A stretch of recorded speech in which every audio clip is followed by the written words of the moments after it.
industry. This is the industry. I am in the industry. You are in the industry. अगर आप हमारे channel पर नए हैं तो प्लीज़ चैनल को सब्सक्राइब करें ताकि हम आपको इंग्लिश की वो सभी क्लासेस सिखा सकें जिससे आपकी इंग्लिश अच्छी हो सके और आप अपने सपने पूरे। आज हम आपको इंग्लिश पढ़ना कैसे सीखें के बारे में जानकारी देंगे। जी हाँ, अगर आप भी चाहते हैं कि इंग्लिश पढ़ना कैसे सीखें तो ये क्लास आपके लिए है। और अगर आपको बड़ी से बड़ी स्पेलिंग पढ़नी बिल्कुल भी नहीं आती है और आप छोटी स्पेलिंग पढ़ लेते हैं तो बिल्कुल सही वीडियो पे आप आए हैं। बच्चों, आज की क्लास उनके लिए बहुत अच्छी साबित होने वाली है जो लोग इंग्लिश कैसे पढ़ते हैं सीखना चाहते हैं, क्योंकि इस क्लास में आज हम आपको सिखाने वाले हैं कि आप बड़ी से बड़ी स्पेलिंग को चुटकियों में कैसे पढ़ सकते हैं। तो चलिए स्टार्ट करते हैं। मैं नहीं चाहती कि आपका टाइम खराब हो, तो जल्दी से क्लास शुरू कर लेते हैं। यहाँ पर जैसे आपने इतनी बड़ी वर्ड मीनिंग देख के हम अक्सर घबरा जाते हैं कि इसको कैसे पढ़ना है। तो आप कैसे पढ़ेंगे? पहले आप उसको अलग करिए जो आपको आता है। जैसे RE को री पढ़ते हैं, ये आपको पता है, तो इसको अलग कर लिया यानी कि री। उसके बाद जो आप मान लीजिए CR यानी कि आपको सिर्फ क्र आता है बोलना, और उसके बाद UI को क्या पढ़ते हैं? ऊ पढ़ते हैं यानी कि क्रू। पहले सी को आपने अलग कर लिया अगर आपको सिर्फ सी पता है तो री क रू। उसके बाद ट और MENT को मेंट पढ़ते हैं, तो ये अगर आपको पता है तो इसको अलग कर लीजिए रिक्वायरमेंट। तो अगर आपको थोड़ा गलत पढ़ा जा रहा है तो उसको कम से कम 4-5 बार पढ़िए ताकि धीरे धीरे आप इसको अच्छा पढ़ना सीख जाएं। और जानने के लिए आप दूसरी वर्ड मीनिंग को देखिए। अब जैसे कि ये वाली वर्ड मीनिंग है, इसमें आपको एम्प्लॉय या एम्प्लॉय दोनों में से किसी भी तरीके से आप पढ़ सकते हैं।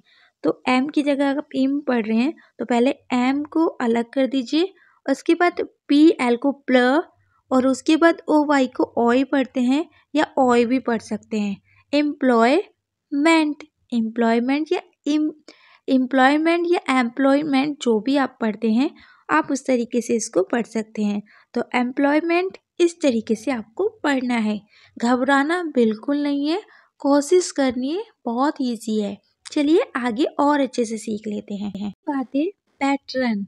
अब आपका एक डाउट होगा कि मैम आप ये तो कह रही हैं कि घबराना नहीं है, धीरे धीरे पढ़ो आ जाएगा, लेकिन अगर हमें रूल्स ही नहीं पता है तो हम क्या करें? तो उसके लिए आपको बिल्कुल चिंता नहीं करनी है। आप हमारा आओ सीखे आज चैनल को सब्सक्राइब करके रेगुलर 9 बजे क्लास देख सकते हैं जो बिल्कुल फ्री है। लेकिन अगर आप चाहते हैं कि हमें आपको लाइव क्लास मिले, सभी नोट्स मिले और मैं आपको अच्छे से समझाऊं भी, तो आप हमारी कोचिंग भी ज्वाइन कर सकते हैं।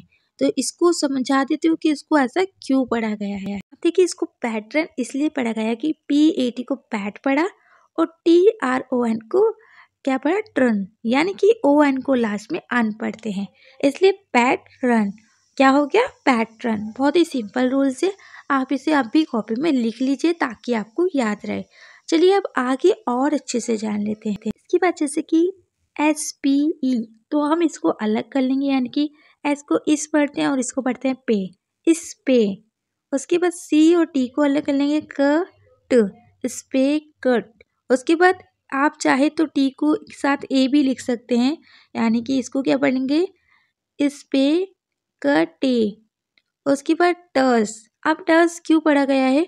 क्योंकि OR अगर कहीं पर भी लास्ट में होता है बड़ी वर्ड मीनिंग में तो O को हम साइलेंट रखते हैं। तो इस पे आप इसको कैसे पढ़ेंगे? इस पे कटे टस। आपको थोड़ा कंफ्यूज लग रहा होगा, लेकिन धीरे धीरे बोलिए इस पे कटे टस। आप अलग अलग करके पढ़िए इस पे कटे टस, फिर एकदम से साथ में मिला के पढ़िए। थोड़ा सा दिक्कत होगी लेकिन धीरे धीरे आ जाएगा। अब इसको पढ़िए, बहुत ही सिंपल है। AU को O पढ़ते हैं तो इसको अलग कर लेंगे। D और I को D पढ़ेंगे और D, और ENC को अंश पढ़ते हैं यानी कि ऑडियंस।